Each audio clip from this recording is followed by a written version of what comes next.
સરકારી હોસ્પિટલમાં ઇન્ટર્નશીપ કરતા તબીબોના સ્ટાઇપેન્ડમાં વધારો કરવાની માંગણી સાથે ભાવનગર સહિત રાજ્યભરના ઇન્ટર્ન તબીબો હડતાલ ઉપર ઉતરી ગયા છે।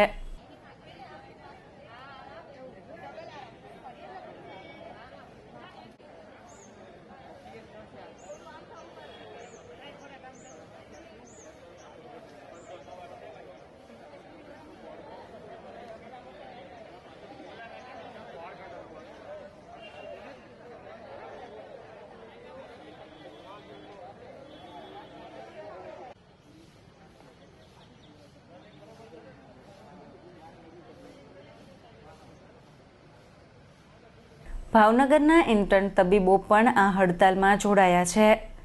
શહેરની સરકારી મેડિકલ કોલેજ ખાતે એકઠા થયેલા ઇન્ટર્ન તબીબોએ પ્લે કાર્ડ સાથે રાખીને સૂત્રોચ્ચાર કર્યા હતા।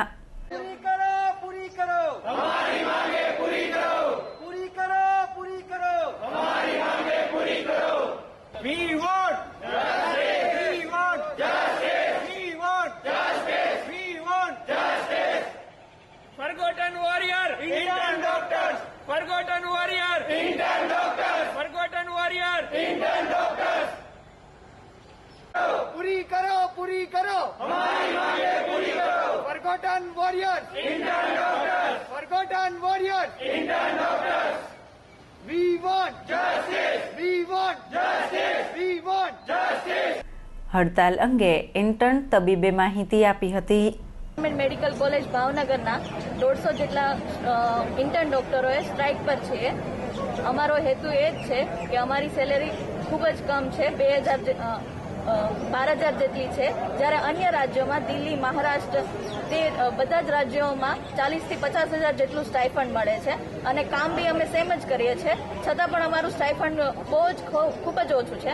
આની પહેલા અમે ભાવનગરના ઇન્ટર્ન ડોક્ટર્સોએ એકવાર સ્ટ્રાઇક કરી હતી, પણ અમારી માંગ પૂરી કરવામાં આવી નથી। આગામી સમયમાં અને આ વખતે અમે ફરીવાર સ્ટ્રાઇક કરીએ છીએ અને આખા ગુજરાતમાં 2,000 થી 3,000 ઇન્ટર્ન ડોક્ટરો છે સ્ટ્રાઇક કરી છે અને આગામી સમયમાં જો અમારી માંગ પૂરી કરવામાં ના આવે તો અમે અમારી સ્ટ્રાઇક કન્ટિન્યુ રાખીશું અને તાત્કાલિક જે સારવારો હશે તે અમે આપીશું। અમે ગવર્મેન્ટ મેડિકલ કોલેજના ઇન્ટર્ન ડોક્ટર છીએ। અમે લગભગ એપ્રિલ મહિનાથી કોવિડ ડ્યુટી કન્ટિન્યુઅસ કરી રહ્યા છીએ। ઇવન અમે અમદાવાદ કેન્સર હોસ્પિટલમાં પણ કોવિડ ડ્યુટી કરેલી છે। અમે અમારું 1 મહિનાનું સ્ટાઇફંડ 12,000 જેટલું મળે છે અમને, જ્યારે અન્ય રાજ્યોમાં મુંબઈ, દિલ્હી જેવા રાજ્યોમાં 40,000 જેટલું સ્ટાઇફંડ આપવામાં આવે છે। અમારા જુનિયર્સને 15,000 બીડીએસના વિદ્યાર્થીઓ, હોમિયોપેથિકના વિદ્યાર્થીઓ બધાને 15,000 જેટલું સ્ટાઇફંડ આપવામાં આવે છે, જ્યારે અમને ફક્ત 12,000 જેટલું સ્ટાઇફંડ મળે છે, જે અન્યની સાપેક્ષમાં ખૂબ જ ઓછું છે અને જવાબદારીવાળું કામ બીજા કરતાં વધુ છે। અમે આ મુદ્દે નીતિનભાઈ પટેલ, જયંતિ રવિબેનની સાથે વાત કરી હતી, પણ એ લોકો તરફથી પોઝિટિવ રિસ્પોન્સ હતો, પણ કોઈ પણ જાતના પગલાં લેવામાં આવ્યા નથી। એટલે અમારી ફક્ત માંગ એટલી જ છે, અમારું સ્ટાઇપન્ડ એટલીસ્ટ 20,000 જેટલું કરી દેવામાં આવે।